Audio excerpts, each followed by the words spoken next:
Episode की शुरुआत में हम देखते हैं कि गेतो अपने लिए चाय बना रहा होता है और वो उसी कमरे में था जिसमें धमाका हुआ था। वहीं पर सोफे पर रिको और उसकी केयरटेकर बेहोश थीं और वो क्यू सोल्जर कोकुन जिसने धमाका किया था वो गेतो से माफ़ी मांग रहा था क्योंकि गेतो की एक स्पिरिट ने उसे पकड़ा हुआ था और वो उसे किस करने की कोशिश कर रहा था। कोकुन उससे कह रहा था कि वो कर्स एनर्जी यूज करना छोड़ देगा। फिर गेतो ऐसा शो करता है कि उसने कोकुन की बात सुनी ही ना हो। फिर कोकुन गुस्सा होकर कहता है कि उसके ग्रुप क्यू का सबसे पावरफुल सोल्जर बेयर भी आया हुआ है और वो उसे अच्छा सबक सिखाएगा। तभी गेतो के मोबाइल पर एक मैसेज आता है जिसमें गोजो ने उसे एक फोटो सेंड की थी जो उसने कोकुन को दिखाई, जिसमें गोजो ऑलरेडी बेयर को हरा चुका था। अपने सबसे पावरफुल मेंबर की हार के बाद क्यू ग्रुप पर ताला लग जाता है।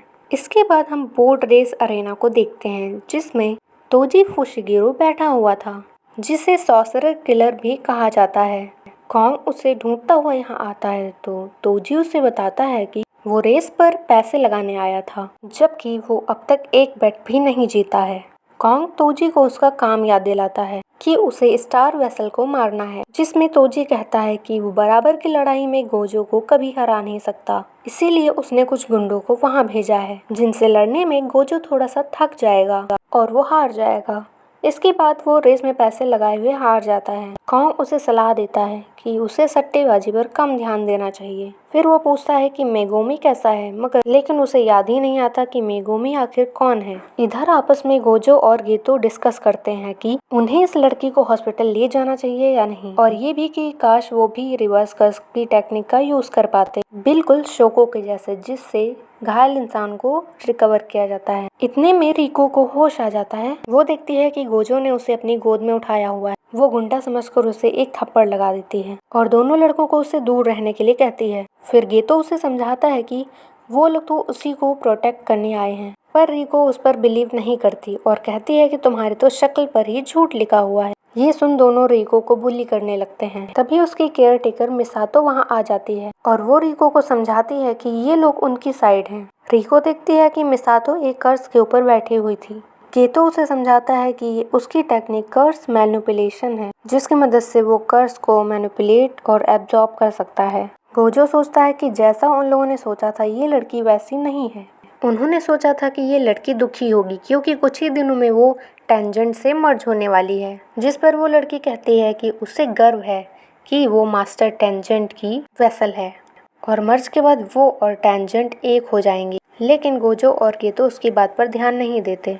गोजो गेतो को अपनी न्यू होम स्क्रीन दिखाता है। इसके बाद वो रिको का मजाक उड़ाते हैं। वो कहते हैं कि इसके तो कोई दोस्त भी नहीं होंगे। फिर रिको को याद आता है कि उसे आज स्कूल जाना है और रिको के रिक्वेस्ट के लिए सभी उसके हाई स्कूल पहुंच जाते हैं।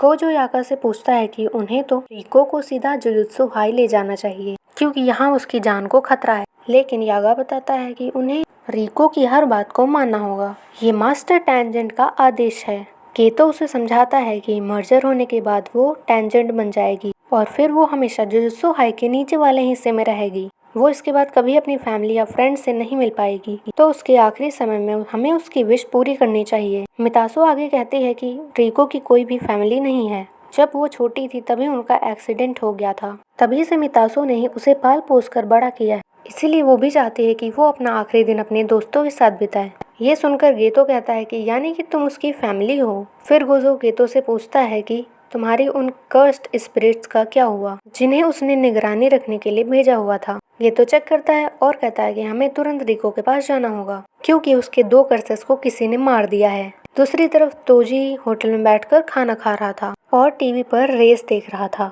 उसने कॉन्ग से कहकर रिको के सर पे बाउंटी भी लगवा दी थी। इसका मतलब ये था कि जो भी रिको को मारेगा उसे ढेर सारे पैसे मिलेंगे। इसीलिए कर्स यूजर्स रिको को मारने के लिए उसके स्कूल आ गए थे। इधर गेतो उन कर्स यूजर्स को मारने के लिए जाता है और इधर मितासो और गोजो रिको को ढूंढने के लिए जाते हैं। कॉन्ग तोजी को बताता है कि रिको अभी उसके हाई स्कूल में है और ये भी कि तोजी से पहले किसी ने अगर रिको को मार दिया तो सारा पैसा उसे मिल जाएगा और तोजी को कुछ नहीं मिलेगा। साथ ही उसका बॉस ये भी कह रहा था कि तोजी को हायर करने से अच्छा वो रिको के सर पर पहले से इनाम रख देते। तोजी कहता है कि उस लड़के के साथ गोजो है सैकड़ों साल में वो पहला ऐसा है जिसके पास लिमिटलेस और 6 आइस ये दोनों टेक्निक्स हैं। जब तक वो उसके साथ है उस लड़की को कोई भी नहीं मार पाएगा। तोजी कॉन्ग से कहता है कि वो बाउंटी को 47 घंटों तक चलने दे, उसके बाद वो सारा पैसा उसे वापस भेज दे। फिर वो कॉल को कट कर देता है। इधर गेतो का सामना एक बूढ़े कर्स यूजर से होता है जिसने 2 शिकिगामी समन किए थे। वो गेतो की यूनिफॉर्म देखकर समझ जाता है कि वो जुजुत्सु हाई से है और फाइट के लिए रेडी हो जाता है। इसके बाद गेतो भी 2 स्पिरिट छोटे छोटे से निकालता है जिससे कर्स यूजर समझ जाता है कि गेतो के पास कर्स मैनिपुलेशन टेक्निक है। फिर भी उसे लगता है कि वो गेतो को हरा देगा क्योंकि गेतो यंग है, इसीलिए उसके पास इतना एक्सपीरियंस नहीं होगा और शायद वो क्लोज कॉम्बैट से भी डरता होगा। लेकिन तभी गेतो एक बड़े से केचुए कर्स को बाहर निकालता है जो कि शायद उस कर्स यूजर को निकल जाता है। ये सोचकर गेतो वहाँ से निकलने लगता है। तभी वो कर्स यूजर साइड से आकर उस पर अटैक करता है। तभी उसे अपना पुराना डॉग दिखाई देने लगता है। इस कर्स यूजर के पेरेंट्स इससे बिल्कुल भी प्यार नहीं करते थे क्योंकि वो कर्सेस को देख सकता था। सिर्फ उसका डॉग ही था जो कि उसे बिना डरे उसके साथ में रहता था। लेकिन उसे मरे तो 50 साल हो गए थे। अब उसे समझ आता है कि उसकी लाइफ उसकी आंखों के सामने दिख रही थी। फिर गेतो उसके ऊपर अटैक करके उसे घायल कर देता है क्योंकि वो हैंड टू हैंड कॉम्बैट में भी अच्छा है। गेतो उससे पूछता है कि वो कौन से ग्रुप से आया है, क्यों या फिर टाइम वेसल एसोसिएशन से। इधर गेतो रिको की म्यूजिक क्लास में पहुंच जाता है और बाकी जितनी वहाँ पे लड़कियां थी वो गोजो को देखकर काफी उसे पसंद करती हैं।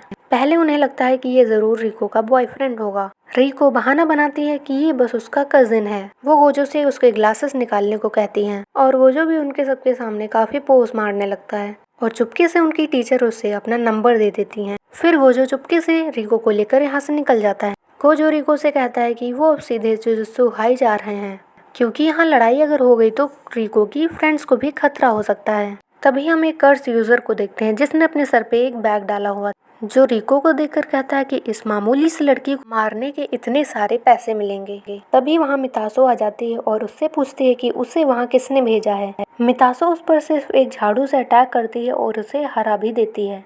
तभी गेतो भी वहाँ आ जाता है।